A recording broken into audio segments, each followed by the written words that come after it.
आज हमने यहाँ एक स्टॉल लिया, ये कार्यक्रम चल रहा है बुद्ध महोत्सव नोएडा के अंदर। इनकी सब ठीक है, आप 1000 रुपये देंगे तो आपको मिलेगा। ये स्टॉल दिखाना मुझे, ये कार्ड। ये यहाँ 1000 रुपये में इन्होंने हमें एक स्टॉल नंबर दिया, स्टॉल नंबर 16 दिया, और हमने इनका 1000 रुपये पे किया। इनकी कोई कंडीशन यहाँ नहीं लिखी हुई कि आपने यहाँ बाबा साहब और बुद्ध का कोई सामान फ्री में बांटना है। हमने यहाँ ये, क्योंकि बौद्ध महोत्सव है, तो हम यहाँ एक टोपी लेके आए। ये टोपी है भगवान बुद्ध की, जो कि बाबा साहब ने भगवान बुद्ध को महासिमरण बताया है। इसमें लिखा है, बुद्ध कह रहे हैं कि मैं समण हूँ, महासिमरण उनको बोला जाता है। ये टोपी जैसे ही लोगों ने लगानी शुरू करी, बड़ी शुरू हुई, सारे के सारे लोग यहाँ एक साथ आ गए और उन्होंने कहा कि ये हमारा कार्यक्रम है, आप यहाँ टोपी नहीं बांट सकते, इस कार्यक्रम के मालिक हम। वो वीडियो यहाँ बनाई है और उन्होंने कह दिया कि आप यहाँ किसी हालत में कोई भी सामान बुद्ध का, अम्बेडकर का फ्री में डिस्ट्रीब्यूट नहीं करेंगे, पहले हमसे परमिशन लेंगे। हमने उनसे कहा कि भाई आपकी कोई कंडीशन ऐसी नहीं थी कि जिसमें आप ये कहो कि फ्री डिस्ट्रीब्यूशन नहीं कर सकता, और हम बाबा साहब और बुद्ध का ही फ्री डिस्ट्रीब्यूशन कर रहे हैं। एक व्यक्ति ने कहा कि ये पीला रंग है, तो हमने कहा कि ये पीला रंग हमने पंचशील के झंडे से लिया हुआ है। यहाँ बहुत विरोध हुआ। एक हम किताब यहाँ मैं समझ हूँ कि जो महापुरुषों की बांट रहे हैं, जिसमें सारे महापुरुष हैं, उस किताब को भी उन्होंने वापस करवा दिया और लोगों को फ्री किताब नहीं दी। फिर हमने प्रोटेस्ट में कहा कि भाई हम जा रहे हैं, हमारा 1000 रुपये दे तो हम जाएं, तो उन्होंने 1000 रुपये देने के लिए भी हमको मना कर दिया और कहा कि आपका 1000 रुपये जब्त हो गया और हम यहाँ से अब निकल रहे हैं। इस प्रकार ये जो फंक्शन है, ये प्राइवेट फंक्शन है, ये कुछ लोगों का है, ये बौद्ध मेला नहीं है। यहाँ आप बौद्ध की कोई बात नहीं कर सकते, बौद्ध का कोई सामान बांट नहीं सकते, डॉक्टर अम्बेडकर की बात नहीं कर सकते। सारे देश में यही हो रहा है कि जितने भी लोग हैं जो कार्यक्रम लगाते हैं वो उसके मालिक होते हैं। बौद्ध के नाम पे और डॉक्टर अम्बेडकर के नाम पे कार्यक्रम लगता है, पर उसके कुछ मालिक होते हैं। आपको कभी चेक करना हो तो आप फ्री में कोई सामान बांट के देखिए, आपको तुरंत आके वो रोक देंगे। बाकी जानकारी हम शाम को पोर्टल पर देंगे। धन्यवाद।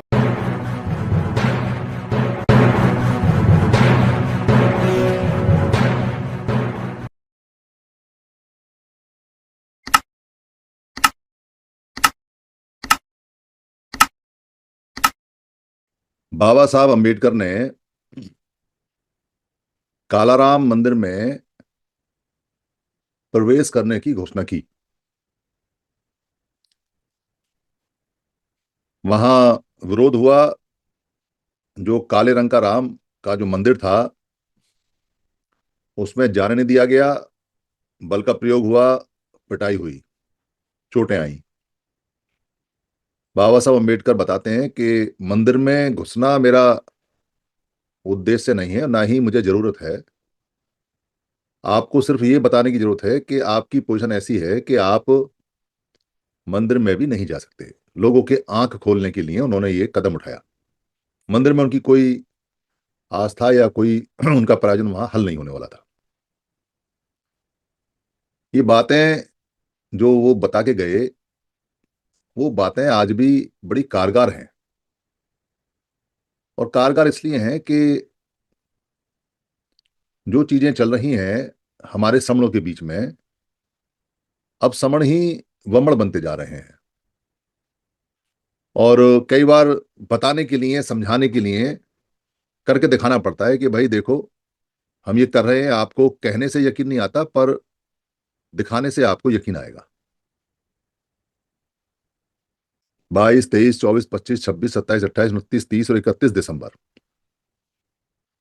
ये 7-8 दिन दिसंबर के सरकारी कर्मचारियों की बहुत छुट्टी होती है। अब तो खैर सरकारी कर्मचारी बहुत कम रह गए समणों के, पहले बहुत होते थे। तो सभी की छुट्टियां बाकी रहती थी, तो सभी लोग अपनी छुट्टियां लेते थे। क्या करें, छुट्टियों का बेकार जाएंगी तो ले लो। तो छुट्टी लेके कहीं घूमने भी जाते थे, कोई एलटीसी या कुछ। तो मूवमेंट का काम जब कैडराइज बेस में ट्रेनिंग के हिसाब से आरंभ हुआ, खासतौर से बामसेफ ने, तो उन्होंने एक परंपरा डाली साहब काशीराम ने कि छुट्टी में इनको बुलाओ, वैसे तो आएंगे नहीं, और इनको बोलो घूमने ही आए तो बड़ी बड़ी जगह लगाएंगे, तो अधिवेशन के रूप में इनके रहने खाने का अरेंजमेंट करो और यही पैसा देंगे। उससे दो फायदे होंगे कि ये आ भी जाएंगे, कुछ समझ जाएंगे, कुछ जान लेंगे। उस क्योंकि उस समय बातचीत करने के लिए जूम नहीं था, उस समय बातचीत करने के लिए टेलीफोन नहीं थे, मोबाइल नहीं थे, वीडियो नहीं थी, यूट्यूब नहीं था, व्हाट्सएप नहीं था। तो वो अधिवेशन लगते थे, वहां उनकी रिकॉर्डिंग होकर सीडी वगैरह बिकती थी। 50 रुपए की सीडी है, इस भाषण की, उस भाषण की, लोग लेके जाते थे। हैंड टू हैंड सीडियां बनती थी, लेके जाते थे। हम भी लेके आए बहुत सारी सीडियां जो सामने वाले बोल रहे हैं सुनने के लिए। या बहुजन संगठन अखबार चलता था, उसमें भाषण आ जाते थे, या छोटी छोटी किताबें बनती थी, जैसी भी बने, तथ्य पे आधारित, तथ्यहीन, जो भी बने वो वहां मिलती थी, ले आते थे। फिर कुछ महत्वाकांक्षी लोग महत्वाकांक्षी इसलिए कह रहा हूं कि अगर मैं निगेटिव शब्द इस्तेमाल करूंगा तो कहेंगे कि आप ऐसा क्यों कह रहे हो, क्योंकि संगठन को तोड़ना निगेटिव ही बात होती है और जो लोग तोड़ते हैं वो निगेटिव ही होते हैं। पर महत्वाकांक्षा के कारण, यानी बहुत ज्यादा हाईली एम्बिशियस होते हैं, जिनको चाहिए चाहिए चाहिए, कब तक कार्यकर्ता बने रहेंगे, हम भी राष्ट्रीय अध्यक्ष बने, हम भी सीईसी के मेंबर बने, हम भी कोषाध्यक्ष बने, हम भी पैसे खर्च करने की पावर रखें, हमारे पास भी लोग आए सलाम करें, जो एक स्पेशल बैठक होती है जो बनती है उसमें हम भी बैठे, लोग आए हमको मिलें जुलें, इच्छा हो जाती है। देखते देखते सामने वाले को वैसा व्यवहार करने की आदत आ जाती है। बहुत बिरले होते हैं जिनको सामने वाले की क्रियाकलापों में कोई इंटरेस्ट नहीं होता और वो उसको पकड़ते नहीं, पर अधिकतर कार्यकर्ता पकड़ लेता है। तो वो, और तो कोई तरीका है नहीं, अब एक ही राष्ट्रीय अध्यक्ष रहेगा जब तक वो मरेगा नहीं, दूसरा बनेगा नहीं, या बनेंगे तो कितने जो ऊपर हैं चार पांच वो बनेंगे, तो नंबर तो आएगा नहीं। तो तोड़ लो इसको, किसी बहाने से तोड़ लो। बहाने बहुत सारे तोड़ने के, पर कारण जस्टिफाई करने के लिए या तर्क वितर्क करने के लिए आज तक कोई आया नहीं। आए की बात छोड़ो, किसी ने पूछा भी नहीं, किसी ने कहा भी नहीं। समझाने के तरीके बहुत हैं, जस्टिफिकेशन बहुत सारी है, वो ऐसा था, ये ऐसा था, वो ऐसा था, अलग करेंगे, बढ़िया करेंगे, पर अलग क्यों हुए, क्या कारण थे, कितने लोग खराब थे, क्या नहीं थे, कोई बातचीत करता नहीं, कोई तर्क वितर्क करता नहीं। पर इच्छाएं रहती हैं सबके अंदर से, इच्छाएं आदमी को बहुत कुछ करा देती हैं। तो इच्छाएं रहती हैं हम भी कुछ बने, हमें भी कोई साहब कहे, हमें भी कोई प्रधान जी कहे, हमें भी कोई जनरल सेक्रेटरी कहे, हमारे पीछे भी दो चार कार्यकर्ता घूमे, अरे हम तो ऐसे ही मर जाएंगे, इतने बूढ़े हो गए, क्या फायदा था। तो उससे वो टूटता है। फिर किसी को पैसे की आदत पड़ जाती है, किसी को कोई और आदत पड़ जाती है, उसकी वजह से भी वो टूटते हैं। तो टूटने के कारण है ये निगेटिविटी के, जुड़ने का कारण एक भी नहीं है। तो वो सारे के सारे उन कारणों से अलग अलग अलग अलग अलग अलग बनाते हैं। तो बहुत सारे संगठन बन गए। एक अभी फिल्लौर में अधिवेशन हुआ, उड़ीसा के अंदर अधिवेशन को पुलिस ने उठा के भगा दिया, एक नागपुर के अंदर हो रहा है, एक दिल्ली में हो रहा है, एक शायद गुजरात में भी हो रहा है। और छोटे मोटे बहुत हैं, बहुत हैं। मतलब जिस व्यक्ति को भाषण देना आता है या भाषण देने की बीमारी है, ऐसी बाहर में जो 7 8 दिन 10 दिन बाहर चलती है, और उसे कहीं भाषण के लिए ना बुलाया जाए, कोई अतिथि मुख्य अतिथि कोई पूछे ना, क्या जिंदगी है उसकी, जिंदगी बेकार है, ऐसा वो महसूस करता है जिसको भाषण की आदत पड़ जाए। हमें तो किसी ने बुलाया नहीं, और जब कोई बुला लेता है, कोई लेटर देता है, उसको व्हाट्सएप पर डालता है, हम फलानी जगह बुलाए गए मुख्य अतिथि, और खूब प्रचार करता है उसका। दोनों का काम चलता है, बुलाने वाले का भी और जो जाता है उसका भी काम चलता है। पर जनता का काम नहीं चलता। जनता को पता ही नहीं कि उसके साथ हो क्या रहा है। लोगों को पता ही नहीं कि उनके कितने टुकड़े करके और अलग अलग कहाँ कहाँ नुमाइशें हो रही हैं, कहाँ कहाँ एग्जीबिशन हो रही हैं, कहाँ कहाँ कार्यक्रम चल रहा है।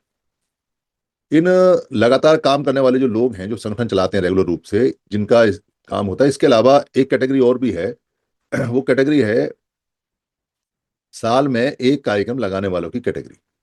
साल में एक कार्यक्रम कोई संस्था बनाएंगे, और उसका साल में एक कार्यक्रम लगाएंगे, बहाना ढूंढ लेते हैं कुछ भी, वो चाहे जयंती का बहाना है, चाहे उनका स्थापना दिवस है, कोई भी बहाना है, कोई छुट्टी का दिन है, कोई 26 जनवरी, अब तो 26 नवंबर भी है, 25 दिसंबर भी हो गई है। तो वो क्या करते हैं ऐसे लोग, उनका एक कार्यक्रम साल में लगाने का उद्देश्य होता है बस। कार्यक्रम क्यों लगाते हैं, क्यों नहीं लगाते हैं, इसको कोई पूछता नहीं, ना ही इसका डिस्कशन होता है कि कारण क्या है। वो सारे ही एक से इकट्ठे किए जाते हैं। तो उनको एक कार्यक्रम लगाना है, वो कोई टेम्पररी समिति वगैरह संस्था वगैरह बना लेते हैं। एक दो कार्यक्रम के बाद उनमें झगड़े हो जाते हैं, तो उनके दो तीन टुकड़े हो जाते हैं, एक कार्यक्रम अलग, एक कार्यक्रम अलग, एक कार्यक्रम अलग। जनता बढ़ रही है तो कार्यक्रम भी बढ़ रहे हैं, पर कोई पूछता नहीं, कोई कहता नहीं करे भाई तुम टूट क्यों गए, तुमने अलग अलग कार्यक्रम क्यों लगा लिए। पर अंदरूनी उनके झगड़े रहते हैं। खास तौर से दो चीजों का झगड़ा होता है, फोटो छपने का, माइक मिलने का, और पैसे के लेन देन का। फोटो और माइक हो गया, और पैसा लेन देन, यानी कि प्रसिद्धि और पैसा। प्रसिद्धि का बंटवारा कैसे हुआ, मंच कितनी से मिली, माइक कितना मिला, फोटो कितने छपे, एक बात। और पैसा जो खर्च हो रहा है उसमें कौन पैसा ले गया, कौन पैसा नहीं ले गया, दूसरी बात। इस कारण से वो अलग अलग अलग अलग टुकड़े होते हैं। बहुत पहले जब हमने यहाँ वी द पीपल करके इकट्ठा होना शुरू किया, उससे पहले जब वी द पीपल का नाम भी नहीं था, क्योंकि नाम तो वैसे ही पड़ गया कि लोग इकट्ठे हो रहे तो नाम नाम रख दो। फिर कुछ लोगों ने, उनकी महत्वाकांक्षाएं जाग गई, तो उन्होंने कहा जी वी द पीपल तो हमारा, तो ले जाओ भाई। हम ओरिजिनल अपने शब्द पे समझ पे आ गए, और समझ के हिसाब से काम कर रहे हैं। तो यहाँ जब बातचीत होने लगी तो हम इन सारी चीजों को बताया करते थे कि भाई ऐसे ऐसे होता है, वैसे वैसे होता है। तो ये जो कैटेगरी है साल में एक कार्यक्रम करने वाली। ये क्या करती है कैटेगरी, ये 4 5 6 महीने पहले सक्रिय होते हैं। जैसे 25 दिसंबर का कार्यक्रम है और बुद्ध के नाम से मनाना है, तो किसी पूछ लेते हैं क्या नाम रखें, तो कह रहे बौद्ध महोत्सव रख लो। तो बौद्ध का नाम पता नहीं है, साहित्य में कहीं बौद्ध नाम नहीं है, पर किसी ने कह दिया तो बौद्ध महोत्सव हो गया, तो वही चल रहा है।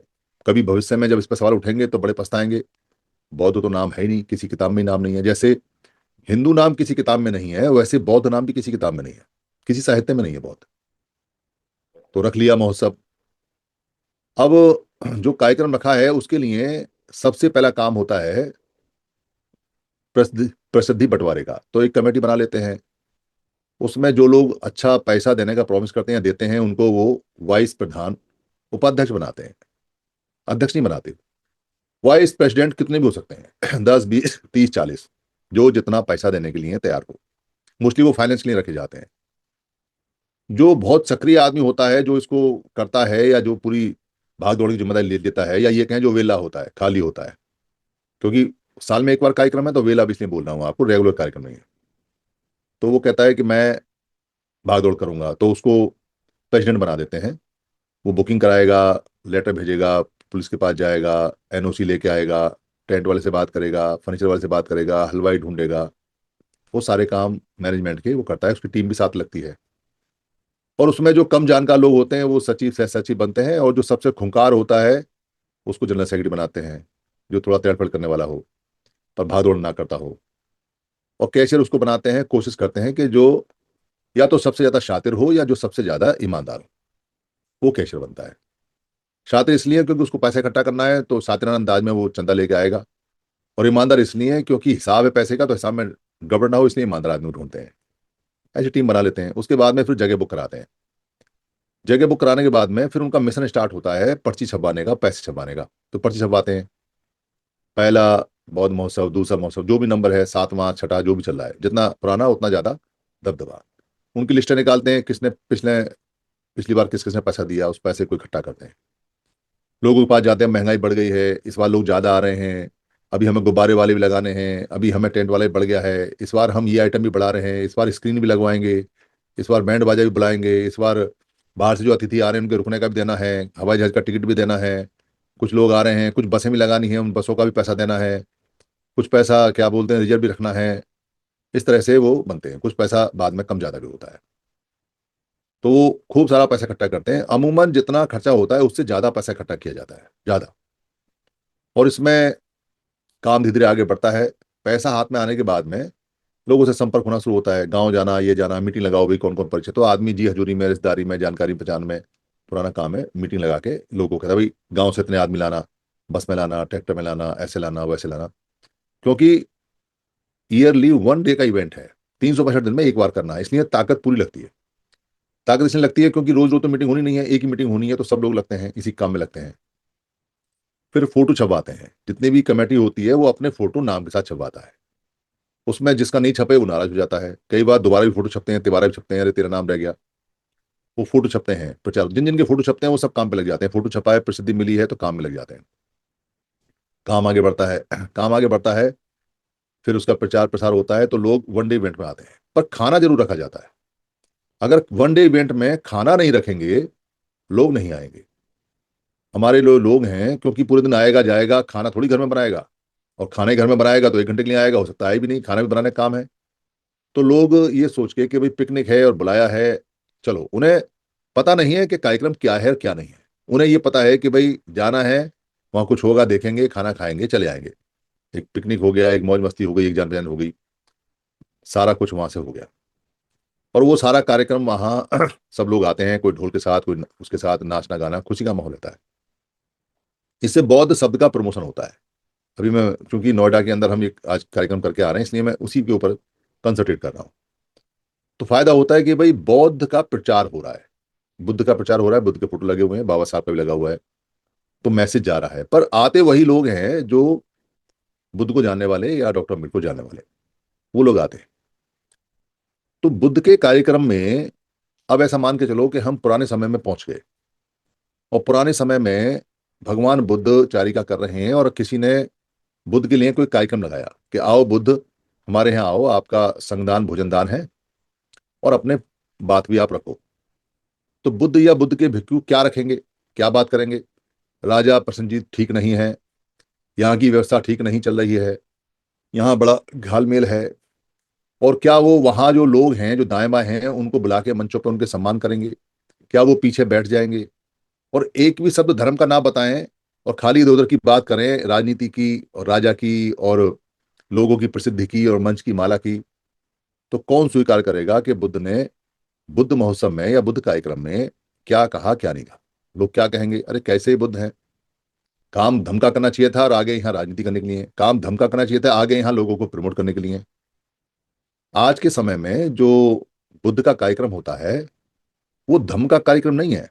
नाम उसका बुद्ध के नाम पर बुद्ध महोत्सव या बुद्धों के नाम पे जो चलता है वो है, पर सभी जगह मंचों पे सिंहासन लगा के लोग बैठते हैं और जिन लोगों से आगे राजनीति चलनी है या जिन लोगों को टिकट मिलनी है या जिन लोगों को ये दिखाना है कि देखो हमने एक कार्यक्रम लगाया है, उनके सामूहिक रूप से गुणगान करके उनको बुला के उनके फोटो वगैरह खिंचवा के प्रमोट किया जाता है।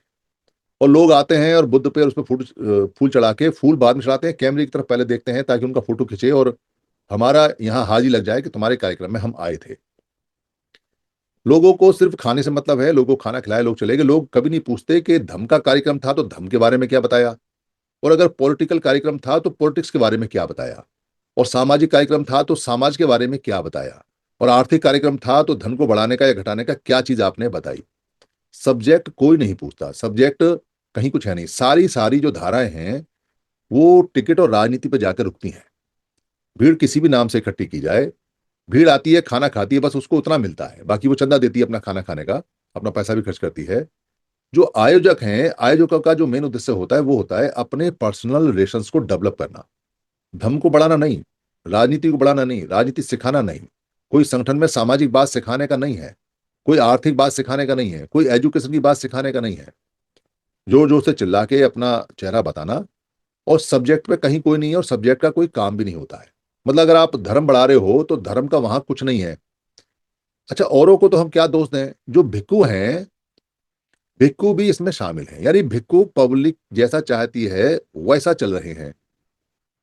भिक्खु जैसा धम्म चाहता है वैसे नहीं चल रहे हैं, क्योंकि जैसा धम्म चाहता है अगर भिक्खु वैसा चलेगा तो जीवन बड़ा नीरस है। हो सकता है कि बुद्ध की तरह खाने को भी ना मिले। जैसे वो घोड़े का, एक बार उन्होंने वरंजा के अंदर वहां किसी ने बुलाया और वो भूल गया बुला के और खाना भी नहीं मिला, तो घोड़े के व्यापारी आए थे वहां, वो रुके हुए थे बसावास में बारिश के दिनों में, तो अपने घोड़ों के लिए जो वो घोड़ों को खिलाने का दाना लेके आए थे उसी को आनंद कूट कूट के उसका शोरबा बना के रस बना के भिक्खु संघ को दिया करते थे। ऐसा जीवन भी हो सकता है, भूखे भी रहना पड़ सकता है, कौन रहे। तो धम्म की जो बात करते हैं और जो धम्म के नाम पे गरियाते हैं और जिन्होंने धम्म के चीवर भी पहने हुए हैं, वो भगवान बुद्ध और जो उनके भिक्खु संघ है उसकी तरह या उनके जो नियम है सीलों के 311 और 227 उसकी तरह व्यवहार नहीं कर रहे हैं। और धम्म का नियम है कि अगर धम्म की तरह व्यवहार नहीं करेंगे तो धम्म नहीं बढ़ेगा, कुछ और बढ़ेगा। बढ़ेगा तो जरूर, कुछ और बढ़ेगा, वो अच्छा भी हो सकता है वो खराब भी हो सकता है, पर धम्म नहीं बढ़ेगा। इसलिए जब हम कहते हैं कि बाबा साहब की प्रबुद्ध क्रांति होनी है और बुद्ध में भारत होना है या प्रबुद्ध भारत होना है, तो उसके आसार कम दिखाई देने की बजाय राजनीतिक क्रांति की तरफ ध्यान ज्यादा जा रहा है। ऐसा लगता है सारे के सारे राजनीतिक क्रांति के कर रहे हैं। और ये बीमारी इसलिए भी आई है क्योंकि भारत में पिछले कुछ दिनों में धर्मों का कंपटीशन चल रहा है, तो कंपटीशन में शामिल हो गए। मतलब अगर तुम अपने धर्म के ऊपर बैठ के राजनीति बात करोगे, राजनीति लोगों को बुलाओगे, तो हम क्या तुमसे कम है? हम तुमसे ज्यादा राजनीति की बात करेंगे। हम तुमसे, हमारा भी है बुद्ध धर्म, हम तुमसे ज्यादा राजनीति की बात करेंगे और हम तुमसे ज्यादा राजनीति के बारे में बताएंगे। पर राजनीतिक मंच पे बताएंगे तो पोल खुल जाएगी। अरे चीवर वाला आदमी धर्म का नाम लेके राजनीतिक बातें बता रहा है राजनीतिक मंच पे, इसका मंशा क्या है? ऐसा कई जगह चल रहा है। उसका कहीं प्रमाण देने की आवश्यकता नहीं है। प्रमाण देने की आवश्यकता इसलिए नहीं है कि अगर धर्म का काम ही सब कर रहे हैं तो सारे धार्मिक लोग एक साथ क्यों नहीं आते? इसमें क्या परेशानी है? ऐसी कौन सी इच्छाएं हैं जो आपकी धर्म में लेने आए हो और इस कारण से बाकी सब लोग आपस में मिलकर बैठते नहीं है? जो नोएडा के अंदर बौद्ध महोत्सव है ये बंद हो गया था पिछले 1 साल 2 साल पहले। इसमें झगड़ा हो गया, इसके दो पार्ट हो गए। कुछ लोगों ने बुलंदशहर में कार्यक्रम लगाया, कुछ लोगों ने यहां लगाया। फिर दो पार्ट हो गए। आज के दिन एक कार्यक्रम इसी के हिस्से का बुलंदशहर में लगा और एक हिस्से का नोएडा में लगा, और दोनों एक दूसरे के विरोध में लगे। तो धम्म में काय का विरोध है? किस बात का विरोध हुआ, क्यों हुआ? कारण आना चाहिए, कारण बताना चाहिए, क्या कारण है, कौन सी ऐसी बात है, पर कोई बताता नहीं और कोई पूछता भी नहीं। कोई बताता भी नहीं और कोई पूछता भी नहीं। ये जो कोई बताता भी नहीं और कोई पूछता भी नहीं, ये हमारी मौत का कारण है। बस हम आए और रोटी खा के चले गए, आए और रोटी खा के चले गए। पुराने यहां पर एक व्यक्ति आते थे, एडवोकेट हैं, और उनका बीएसपी से बड़ा नाता है। उनको बीएसपी में, वो बीएसपी का काम करते हैं, वहां उनके झगड़े बड़े चले। इस बार वो प्रधान बने बौद्ध महोत्सव के। तो बौद्ध महोत्सव में पैसा खूब खर्च करते हैं। उन्होंने मेहनत की होगी, इकट्ठा किया, बहुत टाइम लगता है, बहुत पैसा लगता है कार्यक्रम में, खास तौर से साल का जो वन कार्यक्रम होता है उसके अंदर। तो हमारे पास फोन आया उनका, मेरे पास, वहां पर हम स्टॉल दे रहे हैं, एक स्टॉल आप ले लीजिए। तो पैसे की आवश्यकता पड़ती है तो स्टॉल बेचने पड़ते हैं, क्योंकि अपने आप तो लोग आते नहीं। तो मैंने पूछा भी क्या खर्चा है? उन्होंने कहा 1,000 रुपये खर्चा है। तो मैं ठीक है, 1,000 रुपये मैंने सेंटर से भिजवा दिए, क्योंकि हमारे एक स्टॉल बुक कर देना। जो हमने चाहा वो तो नहीं मिला, पर बीच में उन्होंने जो दिया वो ले लिया। समण प्रकाशन के नाम से हमने ले लिया स्टॉल। स्टॉल लेने के बाद में उनकी कोई टर्म्स कंडीशन ऐसी नहीं आई कि आप स्टॉल पे कोई फ्री में सामान बांट सकते हैं या नहीं बांट सकते हैं, भगवान बुद्ध का, बाबा साहब का कोई आइटम बांट सकते हैं या नहीं बांट सकते हैं। बस उन्होंने कहा कि वहां आपने आना है, अपनी किताबें रखनी है, और किताबें आपने बेचने के लिए स्टॉल है। और भी लोग थे। हम वहां गए तो कुछ लोग वहां फ्री में किताबें, मूक मूक नायक वाली जो किताब है वो बांट रहे थे। एक किताब हमें मिली, और भी लोग पर्चे और किताबें बांट रहे थे। थोड़े लेट हो गए, क्योंकि अमरोहा से सामान लेके आना था उनको, आजाद सर को। और मैं इधर से गया था, तो 50 किलोमीटर मेरे यहाँ से पड़ता है और उनके यहाँ से 140-45 किलोमीटर पड़ता है। और वैसे भी ठंड में कोहरा बहुत था, तो थोड़े लेट हुए, पहुंचे वहाँ। पहुंच के स्टॉल में बैठे, तो हमारी जो जादू की टोपी है वो, और जो समनगंध है वो, हमने वहाँ देना शुरू किया। वहाँ छोटे छोटे बच्चे आ गए, हमने उनको बंडल पकड़ा दिए उसके टोपियों की, और उन्होंने बिजली की गति से वो बांट दिए। वहां 10-15 मिनट के अंदर ही सबके सर पर टोपी आ गई, और सब कुछ मैं समझू, मैं समझू वहां दिखाई दी। जादू की टोपी हो तो कमाल करती है। तो मुझे विशेष सर ने बताया कि वहां मंच से अनाउंस हो रहा है कि इस टोपी को ना पहने और इसको उतार दें, ये पता नहीं कैसी टोपी है क्या नहीं, जादू की टोपी है। पर जो पहनता नहीं उसको तो ऐसे लगता है। तो फिर 3-4 लोग इधर आए और आके वो कहने लगे जी आप इसको बंद कर दो, और फिर वहां बातें होने लगी। हमने कहा भाई क्यों बंद करें, क्या कारण है? कह रहे जी यहाँ आप ये नहीं बांट सकते आप। तो मैंने कहा भाई कोई संस्था तो है नहीं, देखो टोपी पे देखो, इस पे ये लिखा हुआ है महासमण बुद्ध, और ये बुद्ध का कार्यक्रम है, और पीछे बाबा साहब अम्बेडकर का है, और दोनों फोटो यहाँ चल रहे हैं, और वो भी समण है। कह रहे जी नहीं ये नहीं बांटना है। कह रहे जी पीला रंग कैसे? किसी ने कहा, बच्चे से पूछा तो उसने कहा पंचशील में पीला रंग होता है, वहां से पीला रंग है। और समण ग्रंथ नहीं दे सकते आप फ्री में। समण ग्रंथ मतलब फ्री में समण ग्रंथ भी नहीं दे सकते। तो वहां रिकॉर्डिंग की विशेषण है, वो आए, खूब बहस करते रहे। अच्छा, मैं जानता था कि ये जो कर रहे हैं क्यों कर रहे हैं, क्यों नहीं कर रहे हैं, पर थोड़ा सा चेक कर लें कि साइकोलॉजी क्या है क्या नहीं, इसलिए मैं सवाल जवाब, पता तो था मुझे क्या है क्या नहीं है, तो सवाल जवाब कर लें। तो मैंने कहा भाई ये कार्यक्रम किस तरह का कार्यक्रम है? कह रहा जी हमारा कार्यक्रम है और हम नहीं आपको करने देंगे, हमारी मर्जी। तो मैंने, हम तो सोच रहे भाई बुद्ध का कार्यक्रम है, बाबा साहब का है, तुम कह रहे हो कि हमारा कार्यक्रम है।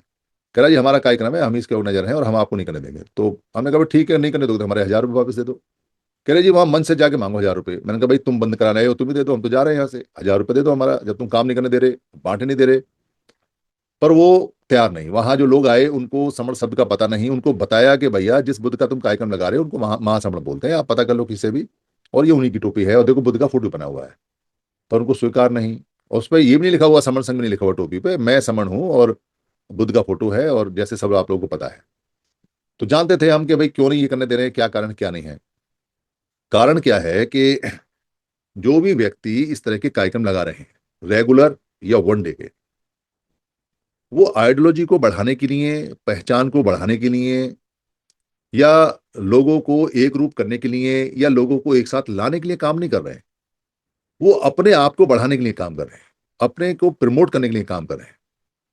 अब उन्होंने कार्यक्रम लगाया, चंदा इकट्ठा किया, बड़े बड़े गणमान्य लोगों को भीड़ दिखाने के लिए वो लाए। उनको उन्होंने सोफे पे ऊपर बिठाया, गणमान्य व्यक्तियों को। गणमान्य व्यक्ति मतलब जिनके हाथ में टिकट है, पावर है, या जिनसे कोई काम पड़ने वाला है उनको बुलाया, जिन्होंने पैसा दिया है उनको बुलाया। पब्लिक को तो पता नहीं, पब्लिक तो अपना नाचने गाने आती है, खाना खाने आती है, उसको तो जैसे चाहो वैसे करो और खाना खिलाओ जाओ। खाना ना भी मिले तो शिकायत नहीं करते, वो चले जाते हैं। पर जो व्यक्ति अपने को प्रतिष्ठित कर रहे हैं, उनको ऐसा लगता है कि ये कार्यक्रम हमारा है, पर्सनल, ये प्राइवेट प्रॉपर्टी है हमारी। ये जो लोग आए हैं, अब जो हमने यहाँ बुलाए हैं, हमने पैसा खर्च किया है, हमने बुलाए हैं, हमारे घेरे में है, हमारे बाड़े में है, ये अब किसी की टोपी पहन नहीं सकते, चाहे वो बुद्ध की है चाहे वो अम्बेडकर की है। तो उनको टोपी से ऐतराज नहीं था, वो कह रहे थे कि जी आप बौद्ध महोत्सव की टोपी लाओ छाप के और बांटो। तो हमने कहा भाई ये जो बौद्ध हैं ये समणी हैं, वही टोपी तो लाए हम। तो कहा जी बौद्ध महोत्सव की लाओ, मतलब उनके कार्यक्रम की टोपी लाओ, तो टोपी से ऐतराज नहीं है। और अगर आप मैं समण हूं की या बौद्ध की या लाते हो तो उन्हें ऐतराज है। मैं समझ रहा था बात को कि कारण क्या है कि समण जो शब्द है वो बड़ा खतरनाक है। क्योंकि वहां एक व्यक्ति कह भी रहा था, कह रहे जी कल को यहाँ क्या बोलते हैं कोई ड्रग्स बांटने आए तो क्या ड्रग्स थोड़ी अलाउ कर देंगे। हमने कहा भाई ड्रग्स थोड़ी है। तो कह रहे ये गोली बारूद है, बारूद बारूद बता रहे थे, कह रहे ये बारूद है। तो वो बारूद बारूद उसको बता रहे थे, पता नहीं कुछ ऐसी बातें हुई, क्योंकि मैं कूल था, शांत था, पर मैं चूंकि बोलता तेज हूँ, पर मैं चीजों को अच्छी तरह से समझ रहा था। आजाद सर भी खूब लड़ रहे थे दबा के, तो मैं उन्हें भी देख देख रहा था, और बाकी टीम के मेंबर थे, हम 4 ही लोग थे, बाकी वीडियो वीडियो बना रहे थे। तो पता था कि जितनी टोपी बट गई, जितने गंद बट गए, उनमें से कुछ उन्होंने वापस भी भिजवाए, लोगों से कहा कि इनकी वापस कर दो, टोपी वापस कर दो, गंद वापस कर दो, कुछ वापस भी आए, हम उनको लेके चले आए। ये जो समन शब्द है, ये आयोजकों को, नेताओं को, सबको पता है, सबको। कई लोग वहां मिले जो मुझे शकल से नहीं जानते, पर जब उन्हें पता चला कि भाई मैं सुधीर राज सिंह हूं, तो बताने लगे कि हम वीडियो सुनते हैं, अच्छा है ये वो समन संघ की तरफ से बोले भी, कई सारे लोग वहां बोले भी कि भाई इसमें गलत क्या है, बुद्ध का बांट रहे हैं, बाबा साहब का बांट रहे हैं, और ये तो समन की बात कर रहे हैं, तो मैं इसमें क्या दिक्कत। पर आयोजक नहीं माने, आयोजकों को नहीं माना था, और मानना नहीं भी चाहिए, क्योंकि उन्होंने मेहनत की है। तो उन्होंने मेहनत लोगों के लिए थोड़ी की है, लोगों को इकट्ठा करने के लिए थोड़ी मेहनत की है। अगर लोगों को इकट्ठा करने के लिए मेहनत करते तो वो खुद ही क्यों टूटते। सोचने वाली बात है। आप अगर उनसे सवाल पूछो कि भाई जब आप समाज को इकट्ठा कर ही रहे हो, तो तुम्हारे 2 टुकड़े कैसे हो गए, तुम्हारे झगड़े कैसे हो गए। उनकी उसमें सोसाइटी में जो लोग थे वो पुराने लोग जा चुके, नए लोग हैं, तो वो पुराने लोग क्यों चले गए। तो कहीं ना कहीं उनको कुछ मिला नहीं जो वो चाहते थे, कुछ उनको चाहिए था वो मिला नहीं, किसी को कम मिला होगा, किसी को ज्यादा मिला होगा, किसी को नहीं मिला होगा, उनके झगड़े पैदा हो गए। किसी को प्रसिद्धि नहीं मिली होगी, किसी को पैसा नहीं मिला होगा, किसी को अफसरी नहीं मिली होगी कि भाई मेरा कहना सम्मान है, अफसरी मिले, किसी को प्रमुखता नहीं मिली होगी कि मैं प्रमुख बनूं, मैं इसका सर्वाध्यक्ष बनूं। किसी कारण से झगड़े होते हैं, और कोई झगड़े का कारण है नहीं। क्या लोग हैं वहां, जो सोसाइटी का वर्क है, जो काम है, उसमें प्रसिद्धि और पैसे और पोजीशन के अलावा क्या लोगे। प्रसिद्धि लोगे, पोजीशन लोगे तो कहीं चुनाव में टिकट लोगे, वाह वाह मिलेगी, और पैसा लोगे तो अपना घर बनाओगे, और क्या करोगे। और कौन सी वहां क्या रखा, किसको मतलब है वहां बुद्ध से, किसको मतलब है लोगों को इकट्ठा करने से, किसको मतलब है डॉक्टर अम्बेडकर से, किसको मतलब है आइडियोलॉजी से, और कौन जानता है आइडियोलॉजी और किसको पता है आइडियोलॉजी। ये तो भीड़ तंत्र चल रहा है। इस भीड़ तंत्र में जब हम वहां समण की आवाज पहुंचा रहे हैं और जा रहे हैं, तो आयोजक नहीं चाहते, और पूरे देश के आयोजक नहीं चाहते, जहां जहां लोग जानते हैं कि समर संघ है। क्योंकि समर संघ का लिटरेचर, समर संघ के भाषण, समर संघ की बातें, समर संघ के विचार सब तक जा रहे हैं। हर व्यक्ति जो संगठन में काम करता है, संगठन का पदाधिकारी है, वो लोगों की केयर करे ना करे, लोगों की चिंता करे ना करे, चाहे लोगों के पूछे ना पूछे कि लोग क्या कर रहे हैं, क्या खा रहे हैं, क्या पी रहे हैं, पर दूसरे संगठन वाले या दूसरी जो कोई तरह के संघ वाले लोग हैं वो क्या कर रहे हैं, वो जरूर ध्यान रखता है। क्योंकि कोई उनसे आगे ना निकल जाए, कोई उनको पीछे ना कर दे, कोई बहुत बेहतर बढ़िया चीज ना ले आए। इसलिए जब कोई बेहतर बढ़िया चीज आती है, तो जिनके पास कम अच्छी चीज होती है, या पुरानी होती है, या जो चल नहीं रही है, या जिसकी वो दाल रोटी खा रहे हैं, उसके लिए तो खतरा हो गया। अरे ये क्या ले आए, ये क्या बात है, एक नया शब्द लेके आ गए, और फिर उसको भी कह रहे हैं कि ये तो पुरातन शब्द है, और कहां से खोज के लाए, और इसको काट नहीं सकते।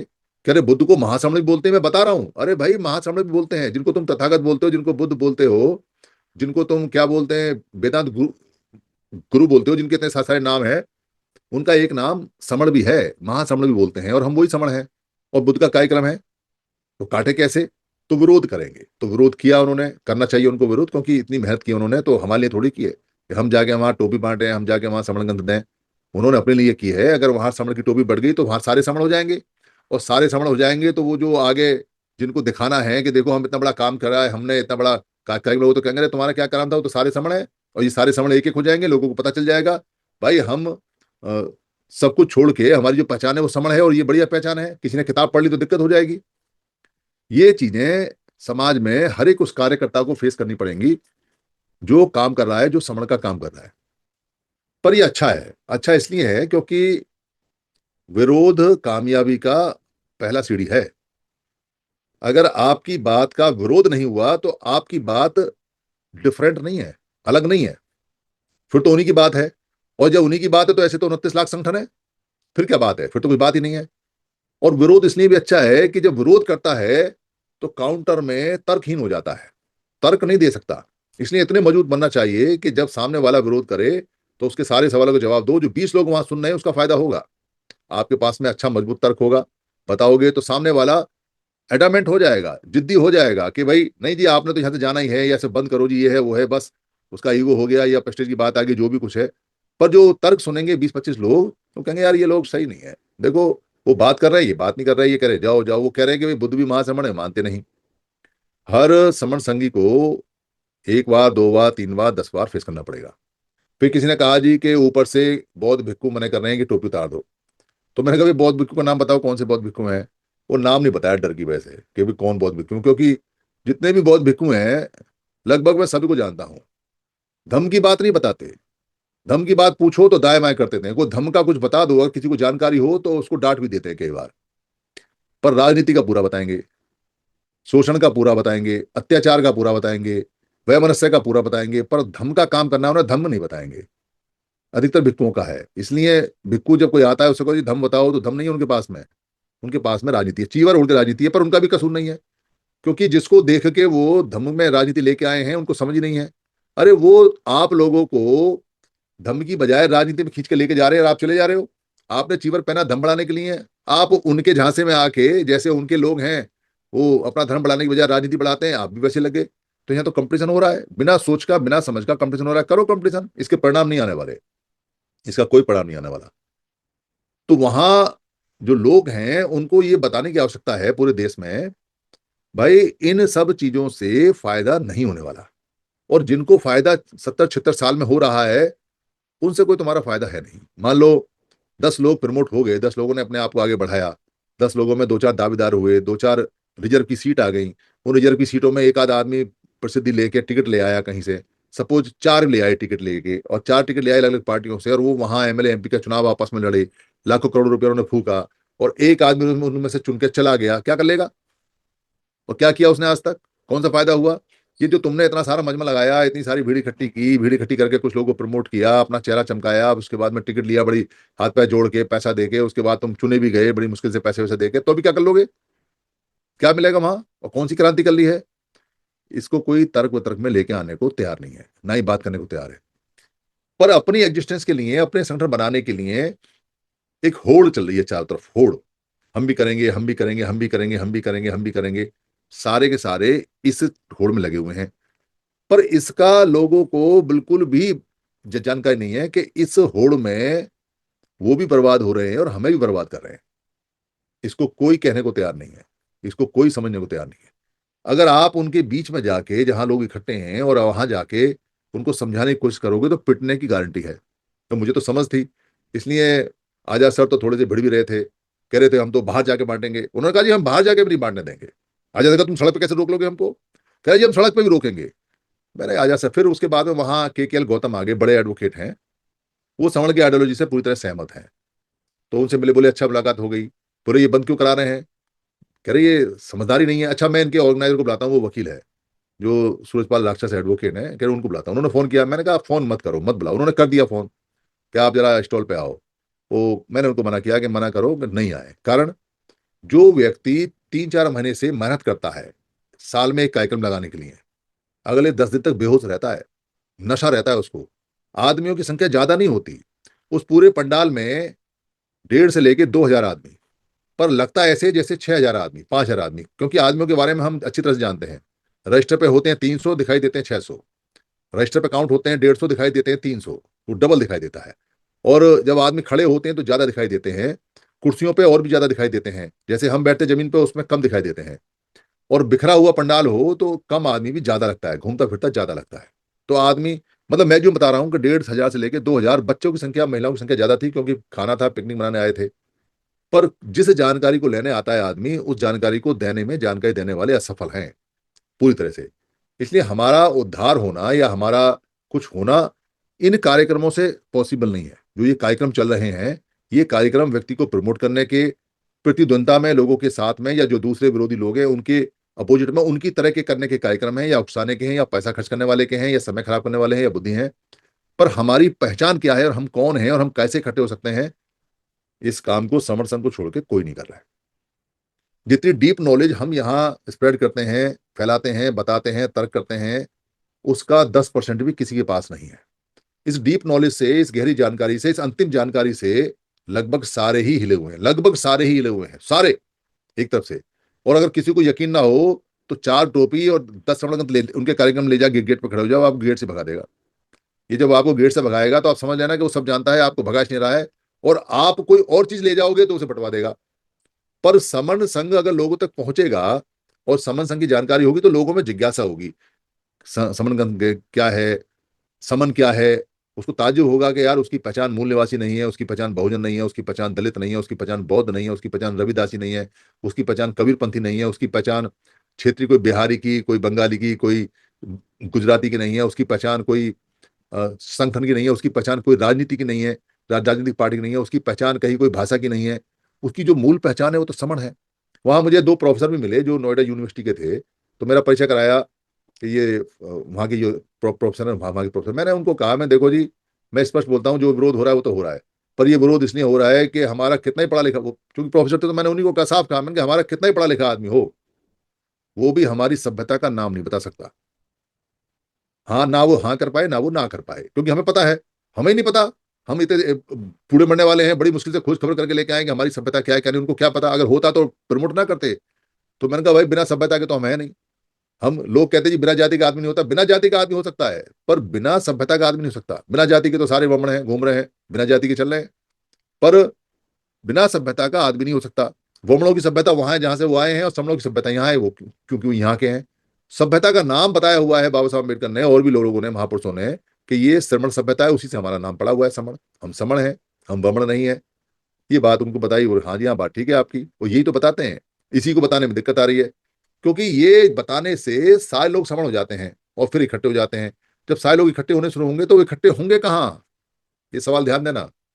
जब आप किसी को ये बताओगे कि आप समण हो, आपकी पहचान समण है, तो वो इकट्ठे कहाँ होंगे, अपने संघ में। और संघ कहाँ है, ये रहा संघ, समण संघ। ये खतरा है, ये परेशानी है। इसलिए सबने बाड़े लगा दिए, बांध लगा दिए, अरे आदमी हमारा खिसक ना जाए, इनको आने मत देना, इनको ऐसा मत करना। हर जगह विरोध मिलेगा आपको, अच्छा है विरोध मिलेगा। इससे क्या होता है, आदमी सोते जागते हमारा जाप करेगा, मैं समण हूं, मैं समण हूं। पीली टोपी दिखाई देगी उसे सपने में, समणगन दिखाई देगा, समण सब दिखाई देगा। यही तो चाहिए हमको, इसी से तो फायदा है। इसलिए विरोध भी अच्छा है, पहली स्टेज में विरोध होता है। फिर उनको ये दिक्कत आती है, इनका जो ये तीसरा वाला नियम है, ये नियम बड़ा खतरनाक है। ये जो नियम बताते हैं, तीसरा वाला नियम, जाति अभ्यास कभी नहीं, क्योंकि यहाँ तो जाति पर राजनीति हो रही है और हम जाति का अभ्यास नहीं करने देते, तो उनकी राजनीति डिब्बा बंद, बत्ती गायब हो जाती है। कैसे करोगे, कैसे जाके जाति के नाम पे टिकट मांगोगे, वोट मांगोगे, पार्टियां बनाओगे, खत्म हो जाता मामला। और दूसरा नियम तो कयामत का नियम है उनके लिए। दूसरा नियम जो हमारा चंदा कभी नहीं, ये तो उनको सपने में भी परेशान करता है। जब समन संघ के ये 10 गोल्डन नियम पब्लिश होने शुरू हुए, इस दूसरे नियम का सबसे ज्यादा विरोध हुआ और आज तक भी होता है। यार ये चंदा लेने वाला काम जो तो आप कहते हो ना, चंदा ना देंगे ना लेंगे, ये ठीक नहीं है यार, इसको बदलो। इसको बदलने के लिए कई लोगों ने कहा यार चंदा के बिना कैसे काम होगा, और समर संघ चंदा नहीं लेता। समन संघ चंदा नहीं ले देता, पर संघ को भी रिसोर्स चाहिए। लोग देते हैं, जो संघी हैं वो देते हैं, अपना अपना खर्चा देते हैं, अपना अपना खर्चा उठाते हैं, पर हम कोई अकाउंट अकाउंट रखते नहीं। ये बात उनको बहुत ज्यादा परेशान करती है। फिर उनको हमारा चौथा नियम बड़ा परेशान है। यार ये सारे जो नियम है, सारे जो जजमेंट हैं, वो सामूहिक रूप से लेते हैं, हाथ उठवा के लेते हैं। कौन मना करेगा, इन पे तो कभी जिंदगी में आरोप ही नहीं लग सकता।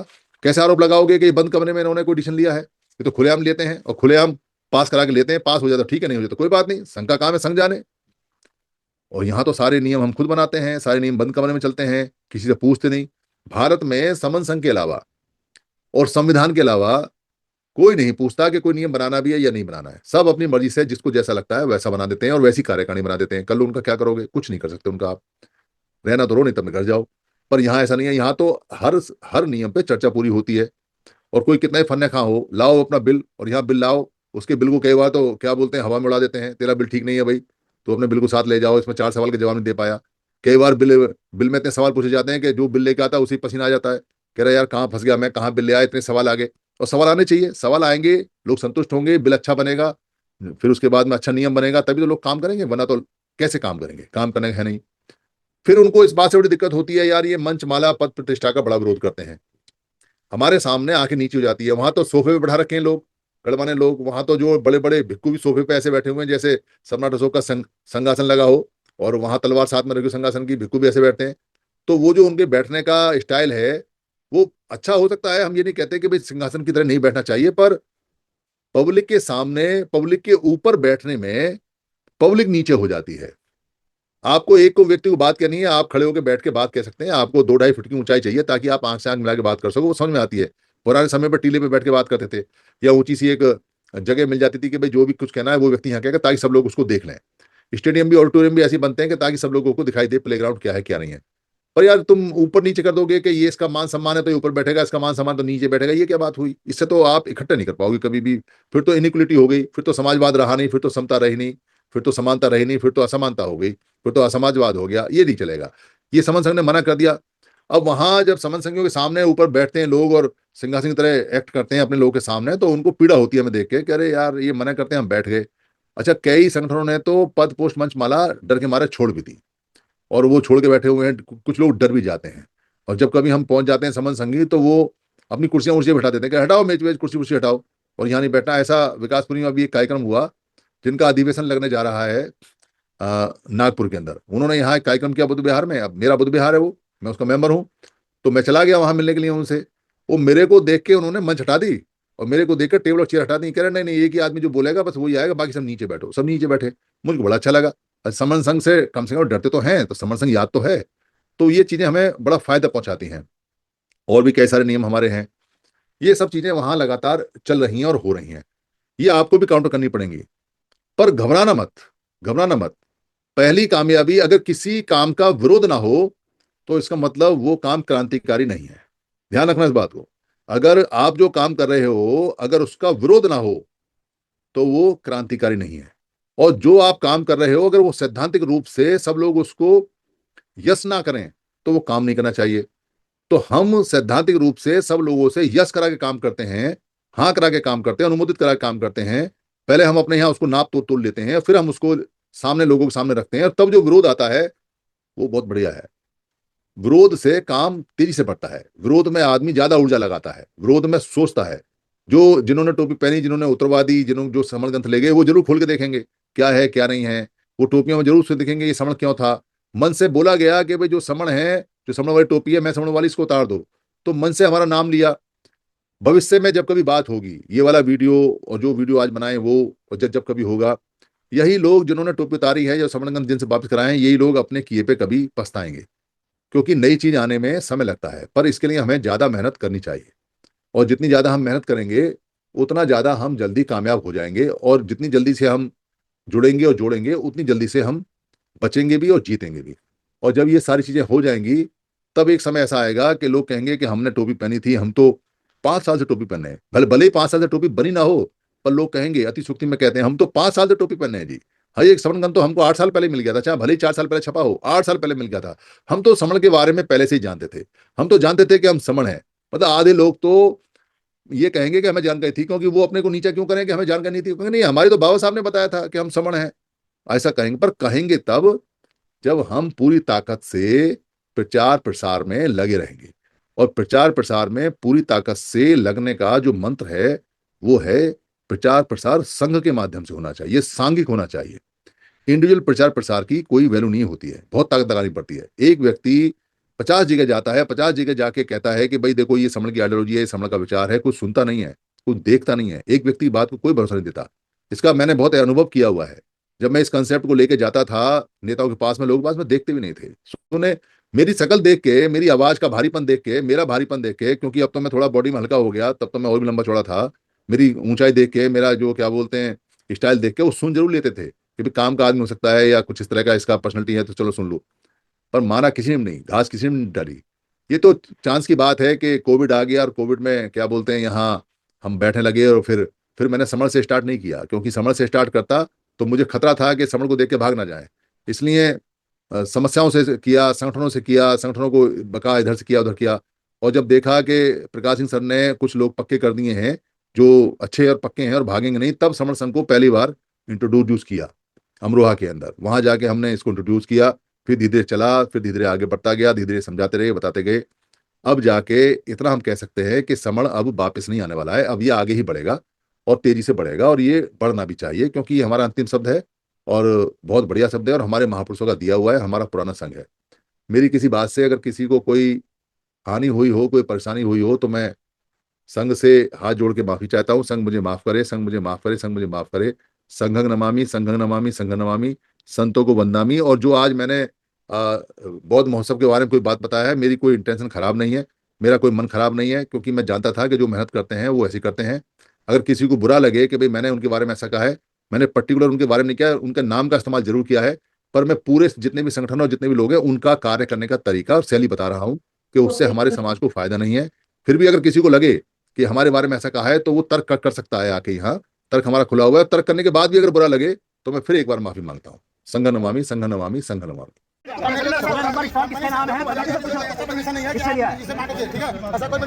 साहब का बुद्ध ये बटेगा नहीं, ये बाबा साहब का फोटो नहीं बटेगा, ये टोपी बटेगी। क्या है?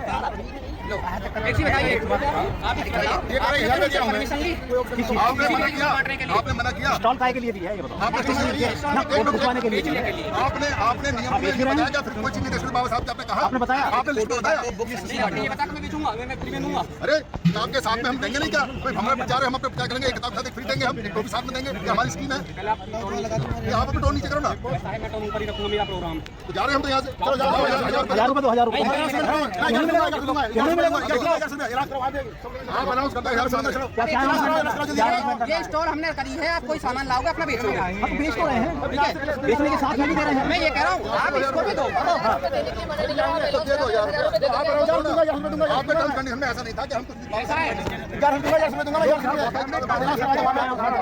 आप इनास कर दो, टोपी लगी है उसे दे दो। मैं बता दिया था, ये नहीं कहना है कि आप बता दो, इसकी बात है, इसकी क्या है? मैं कह रहा हूं क्या दिक्कत है? दिक्कत है ना, कौन है? कौन है? ये बाबा साहब है, वो बुद्ध है, ये फोटो देखो, बाबा साहब है। बुद्ध का नाम है, भाई साहब महासभा बुद्ध का नाम है। अरे मैं ये कह रहा हूँ आपने तो संभाल लिया, आपने तो संभाल लिया। तो ये बता रहे हैं कि आपको क्या करना है स्टॉल पर, आपको सब काटना है, बेचना है, मैं बुलंदशहर का हूँ, क्या करते हो आप? मैं ये काम करता हूँ, भगवान बुद्ध का बाबा साहब प्रचार करता हूँ। इसमें कोई समझ में नाम है क्या?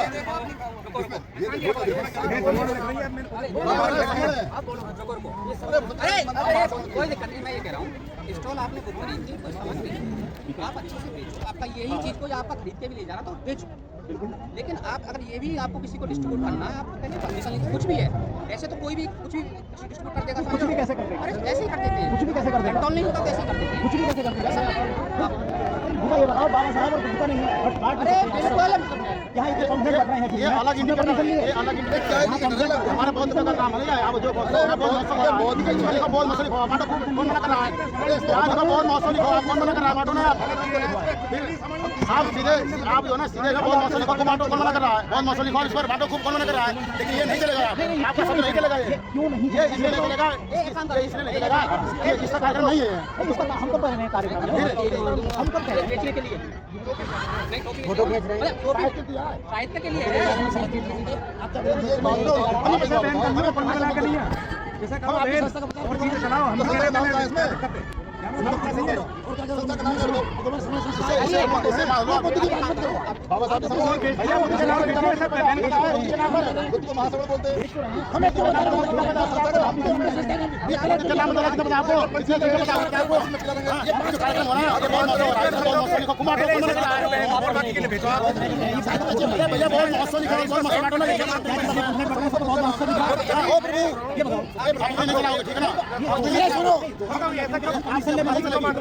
और बांट रहे दो धारी तलवार कर लीजिए, इसे आप रखो बैन कर दीजिए और बाकी के लिए बेचो। कैसे बंद करो? इसे रख लो, बैन कर लो, और सब ने बेचो, इसे बैन करो। अरे बैन बैन कुछ ना, बैन क्या होगा? कहां से बैन करेंगे? क्या बात कर रहे हो? पानी का व्यापार करता था। चलो ये बिल्ली में बात कमरबंद के राजा है, हमारे लोगों पर जमीन है ना, कमरबंद अरे बेचो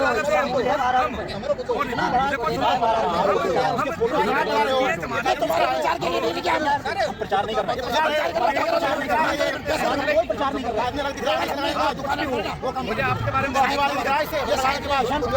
बाहर रोड पर खड़ा हुआ पहचान है ना पुराने इतिहास से है ना रोड पर बात सामने कहीं से नहीं है सामने ये यहाँ नहीं बटेगा ये रोड पर नहीं बटेगा रोड पर आज से पहले क्यों नहीं बटा आज से पहले क्यों नहीं बटा मैं क्या बट रहा और सब भी तो ऐसा बैन करवा देखो हमने ऐसा बैन उधर जाना सब भी वो सामान उधर चले जाओ अरे किताब है ना उधर जाकर चले जाओ ना क्या करेंगे सामान देखो उधर से कोई सामान खराब ले आ रहा है इधर से कोई नहीं ले आ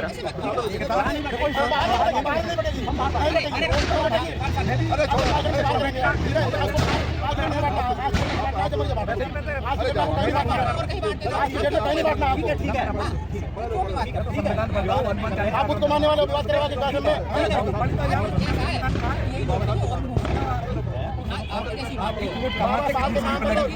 लोगों को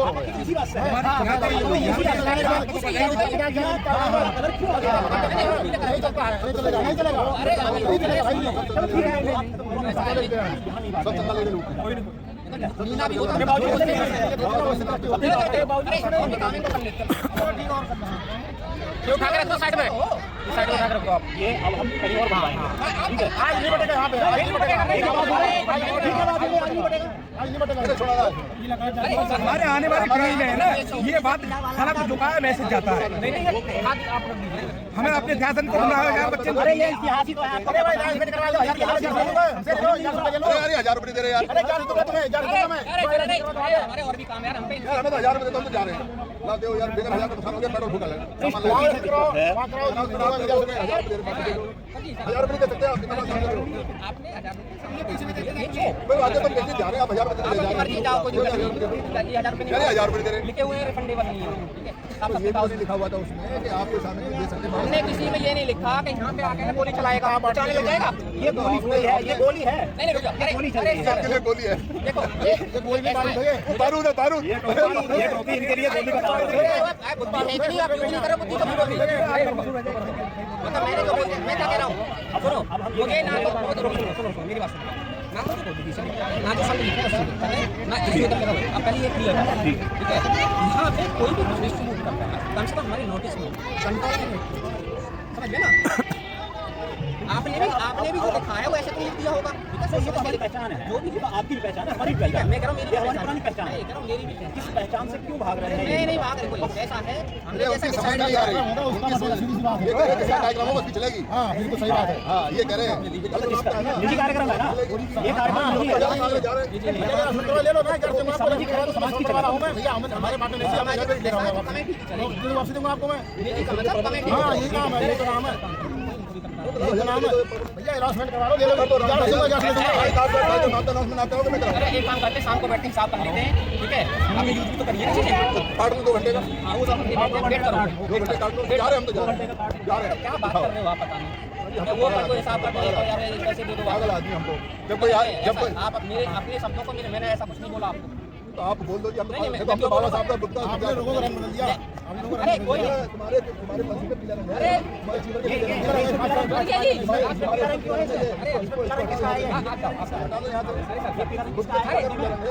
रंगों का खेल खेल रहे हो